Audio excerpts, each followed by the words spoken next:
Lo anunciamos con el alcalde de Maipú, Tomás Bodanovich, aquí en Mesa Central. Tomás, muchísimas gracias por la gentileza de estar acá. Hola Iván, muy buenas tardes a ti y a todos quienes nos están mirando en la casa. Anduvo bien Maipú, anduvo bien Santa Marta en el temporal, ¿no? Aguantamos. Se hizo harta pega previa con los equipos, fueron más de 2 semanas de preparación y también el ritmo de la lluvia cayó menos cantidad de agua y en un ritmo más paulatino, lo que también contribuyó a que... un poco más benevolente que... Sí, tanto ya, pero Santa hay que Marta hacer la pega como... antes, ese es lo principal, ¿no? Hay dos cosas, yo creo que a nosotros como municipio nos toca siempre prepararnos antes de la emergencia y hacer tareas de limpieza, de preparación las semanas previas, pero también hay un tema de infraestructura de la ciudad y Maipú sencillamente no tiene la infraestructura o la capacidad para soportar frentes como el que cayeron. Esto es básicamente como que yo en esta taza quiera meter 2 litros de agua, por mucho que la limpie, que no tenga hielos dentro, que haga todo lo que pueda, 2 litros acá no voy a meter. Entonces hay que avanzar también en proyectos de infraestructura y en eso estamos también en Maipú. Me decía algo parecido el alcalde de Renca, Claudio Castro. 42 puntos complicados en su comuna y claro, dice, aunque hagamos la pega, igual hay partes que se van a inundar por la infraestructura. Nosotros tenemos 9 sectores en Maipú que no tienen colector de aguas lluvias. Nosotros ya hicimos un plan maestro de colector, son 9 que hay que construir, tiene un valor aproximado de 32.000 millones de pesos y eso es un proyecto que tenemos a 8 años de poder dotar a Maipú de esa infraestructura. Ya estamos entubando a Santa Marta, ya vamos a iniciar ahora del colector en longitudinal, que es otro sector de la comuna. Porque yo digo, la pega del alcalde no solamente es salir a mojarse el día de lluvia o limpiar canaletas los días previos, también es gestionar los proyectos que le permitan a la ciudad o a la comuna tener una infraestructura mínima para que soporte de buena forma estos frentes y hay que hacer las dos cosas. Ahora, no parece tanta plata, ¿eh? 32.000 millones, o sea, es un montón de plata, yo sé, pero no, estoy pensando que es más o menos lo que cuesta, lo que estaba presupuestado para las primarias, digamos. No quiero minimizar el valor de la democracia, ni de los votos, ni nada, no estoy en esa lógica, pero... Siempre es relativo. Yo a veces cuando voy donde los vecinos les digo, me dicen, esto cuesta 50 millones de pesos. Y digo, bueno, por inversión municipal es poca plata, pero también puede ser mucho dinero para algunas personas. 32.000 millones de pesos es mucha plata si uno considera los presupuestos municipales, pero no tanta si uno considera que desde el nivel central con esa inversión uno resuelve los problemas de aguas lluvia en una comuna como Maipú. Tenemos que empujar, estamos gestionando ahí con Serviu, con el MOP y avanzando en esa cartera de trabajo. Se lo pregunto porque lo que hay de fondo es ¿cómo responde el Estado? Usted ahora que está en este puesto alcaldicio, ¿cómo ve que responde el Estado frente a este tipo de cosas, digamos? Yo creo que en general sí hay una muy buena capacidad de coordinación. Acá hay un músculo además que está muy entrenado porque es una situación que nos toca vivir con bastante frecuencia. Por tanto, en la mesa de emergencia comunal con carabineros, bomberos, Serviu, el MOP, es algo que ya jugamos un poco de memoria. Si esto fuera un equipo de fútbol, ya cada uno sabe cuáles son sus posiciones, dónde están los problemas y cómo actuar. Ahí está el músculo. Sí, pero lo que falta, yo creo, y es entendible también, son las inversiones de Estado para preparar la ciudad de mejor forma. Quizás cuando tuvimos 12 años de sequía, donde no se justificaba tanto construir un colector de 5.000 millones de pesos si llovía 2 veces al año, claro. Bueno, hoy día la realidad es distinta. Llueve más, llueve en periodos más cortos de tiempo, con más frecuencia y genera perjuicios mayores. Yo creo que hoy día el Estado tiene que abrir una conversación de cómo parte de sus inversiones van a resolver esto y en Maipú ya levantamos un plan maestro, ya lo estamos gestionando, tenemos 2 obras importantes en ejecución y esperamos que si esta conversa la tenemos en 4 años más, tengamos más todavía. Es interesante lo de la conversación que tiene que tener el Estado. Usted tenía un problema o una crítica respecto de lo de la línea 9 del metro, ¿no?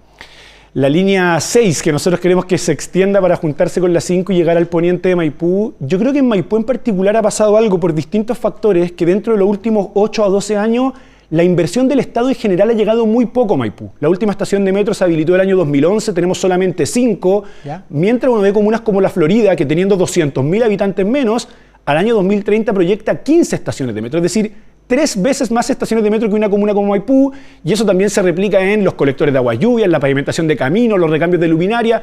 Nuestra pega como alcalde es levantar esa demanda y decir, ¿por qué una comuna como Maipú, por ejemplo, no tiene acceso a la red de metro en todo su sector poniente, donde viven 300.000 personas, que solamente extendiendo 2 estaciones podría hacerle ganar 1 hora al día de tiempo? ¿Y por qué cree usted? Yo creo que fueron distintos componentes, quizá unas muy malas gestiones municipales que tuvo Maipú durante los últimos 8 años, poca capacidad de gestión política con los gobiernos, criterios de priorización distintos. Uno cuando ve las inversiones de Estado en la Florida o Puente Alto y las compara con las de Maipú en los últimos 10 años, es abismante. Uno ve que ahora en Puente Alto se está construyendo un hospital, se está extendiendo el metro, y en Maipú no estaba pasando nada. Recién ahora yo diría que este gobierno comenzó a inyectar inversión nuevamente, construyendo una comisaría, entubando Santa Marta, construyendo los colectores. El gobierno regional también ha jugado un aporte importante. Nosotros también activamos una cartera de proyectos desde la SECPLA, que hoy día Maipú ejecuta 8 veces más recursos en inversión de infraestructura de lo que ejecutaba hace 3 años.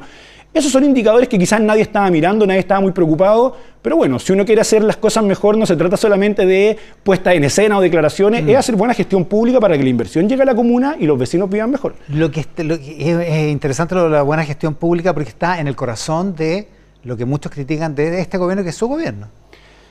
Yo creo que ahí se ha armado una falsa dicotomía a propósito de algunas entrevistas que yo he dado de la importancia que tiene la capacidad de gestión para poder materializar los proyectos políticos, de generar una separación como entre los símbolos y la gestión. Y yo creo que es una falsa dicotomía. ¿Por qué? Porque evidentemente todo proyecto político requiere un componente ideológico, un horizonte, un proyecto de país que ofrecer a la ciudadanía. Simbólica, claro. Pero si eso no se acompaña de una capacidad de gestión que te permita materializar aquello en la vida concreta de las personas, queda muy cojo, porque nosotros hoy día estamos gobernando y el Frente Amplio ya no se lo va a evaluar por lo que quiere, por lo que desea o por lo que sueña, sino que por lo que fue capaz de conseguir y construir. Y esa es la vara de medición que tenemos en los municipios y también en el gobierno central, y ahí evidentemente tenemos que hacer dialogar una buena capacidad de gestión del Estado, que yo creo que la estamos teniendo, y también un proyecto de sociedad que ofrecerle a las personas. Y también se les va a medir probablemente por la distancia que hay entre lo que declararon y lo que consiguieron o su conducta. Hoy día se cumple un año del caso Convenio, de la publicación y en fin de todo lo que pasó. Usted sabe, capaz que mejor que yo, todo lo que pasó hace un año. ¿Cómo evalúa un año después? Yo creo que el caso Convenio fue un cachetazo de realidad, un baño de humildad y un aterrizaje forzoso, pero del cual hemos obtenido muchos aprendizajes como proyecto político. Más allá de lo que ocurrió, que es totalmente condenable, y yo fui muy severo y muy duro en decir ese tipo de prácticas no pueden tener espacio en un proyecto como el de Revolución Democrática. Hay que condenar, apartar, investigar, sancionar y tomar con toda la fuerza que pudiéramos sanciones bien drásticas. También es importante ver cuál fue la reacción del partido. Los hechos de corrupción van a ocurrir en cualquier organización humana y eso probablemente es muy difícil de evitar, pero uno sí puede decidir cómo actúa frente a eso. Y en Revolución Democrática nunca quisimos minimizarlo, taparlo, excusarnos. Fuimos muy severos y muy drásticos el día 1 en decir esto no va a tener espacio en nuestro partido político, a estas personas se les aparta, se les investiga y se les sanciona. Y al día de hoy yo creo que esa fue una postura muy clara que tomamos y que sostuvimos, y yo espero al menos que ese caso se siga investigando, que esas personas no vuelvan a pisar nuestro partido político y que hagamos un llamado bien fuerte a todos nuestros militantes que ese tipo de práctica, al menos nuestro partido político, no va a tener espacio. Ahora, un año después del caso Convenios, ¿cómo ha afectado a este gobierno que es el gobierno del Frente Amplio? Yo creo que el gobierno y el sector político ya logró sacudirse y volver a ponerse de pie. Gobernar siempre es un ejercicio bastante complejo, que quizás no dimensionábamos del todo la dificultad que tiene. Ser gobierno es difícil. Y uno analiza el segundo gobierno de Bachelet, el segundo gobierno del presidente Piñera, el primer gobierno del presidente Boric, y siempre los gobiernos se van a enfrentar a dificultades grandes. Lo importante es cómo somos capaces de enfrentarla y salir de pie de esas situaciones. Y a mí me parece que este gobierno es un gobierno que tuvo una curva de aprendizaje sumamente rápida, que reordenó prioridades rápidamente y que también aceleró una capacidad de gestión que nos ha permitido hoy día dejar ciertas polémicas en el pasado y hoy día estar con el foco muy bien puesto en generar buena gestión pública para que las personas vivan mejor. Si finalmente el objetivo último del gobierno es ese, contingencias más o menos, polémicas más o menos, es lograr que mediante la acción del Estado las personas puedan vivir mejor. Y yo creo que eso es lo que tenemos que terminar de demostrar en este periodo de gobierno para que las personas puedan entender de qué se trata el proyecto del Frente Amplio, no mediante declaraciones, no mediante levantamientos abstractos, sino que mediante una evaluación de cómo estaba el país cuando el Frente Amplio lo recibió y cómo va a quedar el país cuando el Frente Amplio termine el gobierno. Y a mí me parece que el avance va a ser positivo en las comunas y a nivel nacional. Por ahora está en duda, digamos. O sea, digo, está en disputa ese balance. Es evidente.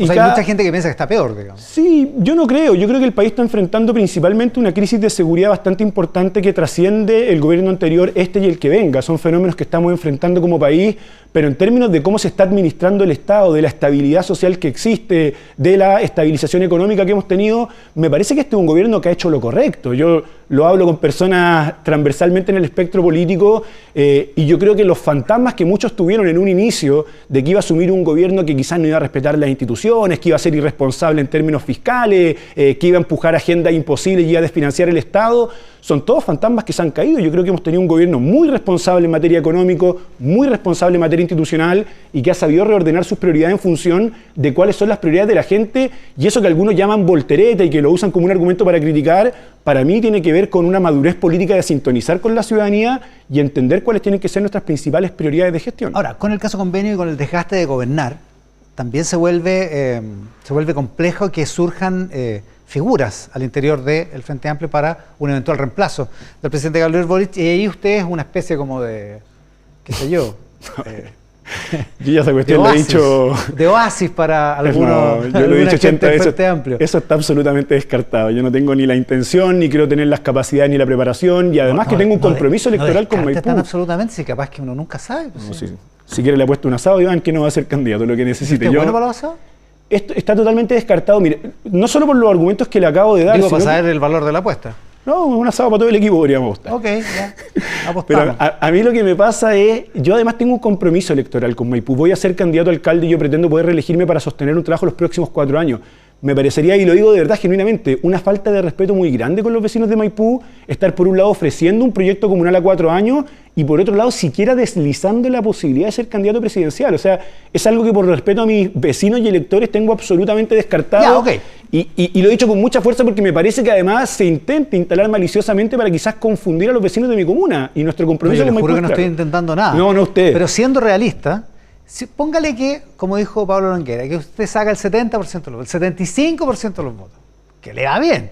Me tiene mucha fe, Pablo Longuera. No, le tengo. Hay gente que le tiene fe. Pero si eso ocurre, ¿usted se va a convertir en precandidato presidencial o en carta presidencial más bien? No, eso está absolutamente descartado. Eso no va a ocurrir, porque yo voy a trabajar los próximos 4 años de la comuna en caso de ser reelecto por Maipú. Espero también tener un buen consejo municipal que nos permita desarrollar proyectos para ir mejorando la comuna.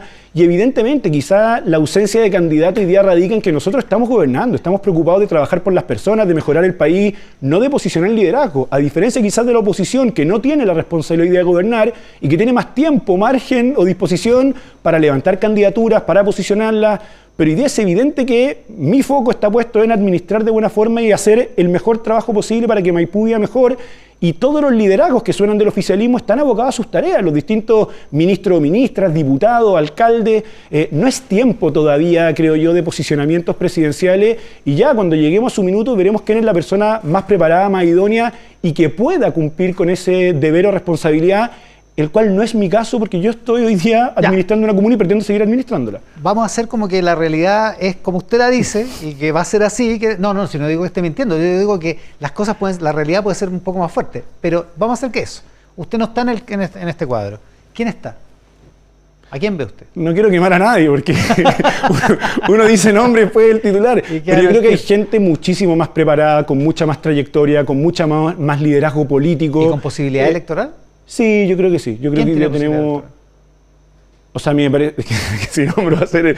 Pero no sé, de los que ya han nombrado, a mí me parece, por ejemplo, que la ministra Toá, una persona con mucha más experiencia que yo, con mucho más conocimiento del Estado, con mucho más liderazgo político, con mucha más capacidad de construir mayoría. Ella tendrá que decidir en su debido momento si tiene la intención o no de representar al conglomerado político. Pero por nombrarle solamente una figura que creo que me lleva bastantes caballos de ventaja en la variable de probabilidades, de capacidad y de liderazgo político para eventualmente asumir una responsabilidad. Ahora, dicho eso, usted dice el conglomerado político. ¿Usted ve este mismo conglomerado político en el siguiente periodo o en la siguiente candidatura presidencial? Sí, yo creo que uno de los grandes logros también de este gobierno ha sido la unidad que se ha logrado dar en el espectro de la centroizquierda, en particular hoy día en el pacto municipal desde la Democracia Cristiana hasta el Partido Comunista. ¿Usted metería para dentro la Democracia Cristiana? Sí, para mí es un valor. Yo creo que hoy día, dada la contingencia política y donde cada vez crecen más grupos que ponen en cuestión nuestras instituciones, la democracia o situaciones para mí tan evidentes como la crisis climática o fenómenos de esa índole, creo yo que todos quienes abrazamos banderas democráticas, progresistas, tenemos que actuar en unidad para construir las mayorías necesarias para impactar en el país. Y al menos desde mi visión, ese arco va hoy desde la Democracia Cristiana hasta el Partido Comunista. Estos roces entre el Partido Comunista y el propio presidente, los roces por política exterior, por Ucrania, por Venezuela, es una seguidilla, ya había una seguidilla de raspes, digamos, ahí, con el presidente. ¿No los ve complicados? No, ¿Usted cree que es de largo plazo la alianza con el partido? Sí, eso, mire, en política siempre van a existir diferencias. Dentro de los partidos, dentro de los lotes de los partidos, más en coaliciones que reúnen a 7 u 8 partidos. Lo importante no es no tener diferencias, es ser capaz de sobrellevarlas con madurez política. Y eso es lo que ha hecho hoy día el oficialismo. Cuando el oficialismo firma un pacto desde la Democracia Cristiana hasta el Partido Comunista, nadie podría suponer que no existe ninguna diferencia política dentro de ese arco político. Lo que sí podríamos suponer es que más allá de esas diferencias, logramos sobreponerlas pensando en el bien de la ciudadanía para construir, en este caso, proyectos municipales que le permitan mejorar la vida a la gente. Y contrario Sensu, usted dice, los que creemos en la democracia, ¿usted realmente cree que hay al otro lado, digamos, en la oposición, hay gente que no cree en la democracia? Yo creo que hay sectores que no tienen un compromiso irrestricto con la democracia. ¿Cómo quiénes? ¿Y por qué? ¿A dónde ves esos indicios? Principalmente en grupos que hoy día están más a la derecha de la UDI. Por ejemplo, yo creo que hoy día Unión Democrática Independiente, Renovación Nacional y Evópolis tienen un claro compromiso democrático y lo han demostrado en su quehacer político en general. ¿Y republicanos no, eso está? Yo creo que no tienen convicciones tan férreas sobre la importancia han concursado en las elecciones, algunas las han ganado, otras las han perdido y ahí están, digamos. Sí, o sea, digo, ¿cuál es la...? Sí, pero yo creo que no basta... ¿Cuál es el requisito? ¿Cuál es la credencial democrática yo creo que a exhibir? No basta participar en un régimen democrático para tener credenciales democráticas, creo yo. Yo creo que el compromiso con la democracia va bastante más allá de eso y por así decir, el compromiso democrático se ve en los momentos de tensión política y no en los momentos favorables políticamente. Y yo tiendo a pensar, o sea, no quiero tener una conversación, un análisis histórico muy aletargado ni latero quizás, pero está claro cuáles han sido sus posturas políticas a lo largo de la trayectoria de nuestro país en los últimos 40 años, cuáles son banderas que ellos siguen reivindicando, proyectos políticos que derechamente no fueron democráticos, que siguen reivindicando. Eso para mí obviamente pone en cuestión un compromiso democrático que me parece que es peligroso para nuestras instituciones. Y yo trato en general de ser lo más transversal posible y tengo un diálogo democrático con sectores. Tengo muy buena relación con alcaldes y alcaldesas de la UDI, de Renovación Nacional, y no tengo un problema de menospreciar al del frente porque piensa distinto a mí. Pero también creo que hoy día, lamentablemente, dentro del arco hay grupos que se van alejando de esos compromisos. Ya, lo que pasa es que si es por reivindicar proyectos no democráticos, supongo que se refiere a Pinochet, digamos, o al golpe de Estado, también uno podría decir, el Partido Comunista reivindica que Venezuela es una democracia y bueno, no es precisamente... Sí, al menos dentro de la trayectoria de la historia de Chile tenemos más similitudes, pero evidentemente yo creo que hay juicios distintos sobre regímenes internacionales. No vamos a descubrir hoy día que hay una diferencia entre el Partido Comunista y el Frente Amplio sobre política exterior, lo ha manifestado el propio presidente en cuanto a Venezuela, a Cuba y ya otros países. Pero yo creo que eso no es hoy día un punto limitante para poder desarrollar un proyecto nacional, al menos como lo estamos viendo a nivel local. No, se lo pregunto por las credenciales democráticas, digo. Porque usted dice, ellos reivindican un proyecto político que no era democrático. Y por lo tanto no tienen todas las credenciales democráticas. Lo siguen haciendo, o sea, y el año pasado en un aniversario del golpe se niegan también a firmar una carta para mí de dos compromisos muy mínimos, que era el respeto a la democracia y los derechos humanos. O sea, yo creo que hay grupos de la sociedad que claramente hoy día ponen la democracia sencillamente como un medio mientras sea afín a su objetivo y en la medida que no lo sea lo ponen en cuestión. Y eso al menos se aleja de mi forma de entender la política, donde muchas veces los resultados de la deliberación democrática podrán gustarnos o no, pero son los únicos que nos permiten tomar decisiones legitimadas como sociedad. Y en esa medida yo creo que avances de grupos más radicales en la derecha ponen en riesgo el diálogo institucional que nosotros hemos tenido dentro de los últimos al menos 30 años, y por eso me parece que es importante que para hacerle frente a esos grupos podamos tener ejercicios de unidad lo más amplios posible, al menos desde el espectro de la centroizquierda, donde nos jugamos valores tan importantes como el combate a la desigualdad, la concentración de la riqueza, el avance en materia de derechos sociales, el resguardo del medio ambiente. Creo que son agendas en las cuales todo simpatizante desde la democracia cristiana del Partido Comunista pueden tener un punto de encuentro sobre el proyecto país que queremos ofrecer. ¿Usted cree que en la próxima elección presidencial, en la cual usted no va a participar, ese va a ser un clivaje? ¿La democracia y la antidemocracia, o la democracia y la falta de democracia? No creo que nadie se presente como antidemocrático. Yo creo que hoy día uno de los principales clivajes que estamos enfrentando es sobre la tremenda desigualdad y concentración de la riqueza que tenemos en Chile y cuál es el rol del Estado para combatirla. Yo soy un profundo convencido que más allá de la enorme crisis de seguridad que estamos enfrentando, el gran problema que tenemos hoy día de país es de desigualdades en todas sus materias, y me parece a mí que el Estado tiene un rol muy fuerte que cumplir en el combate a esa desigualdad a nivel local, que es mi principal preocupación y mi foco de trabajo, pero también a nivel Estado. Yo creo que hoy día hay grupos que sostienen que la desigualdad en sí misma no es un problema, que la concentración de la riqueza no es un problema, que el Estado no tiene un rol preponderante en garantizar derechos mínimos a la ciudadanía, sino que el mercado por sí solo puede abastecerlo. Yo creo que ahí está la principal línea de quiebre sobre qué proyecto de sociedad estamos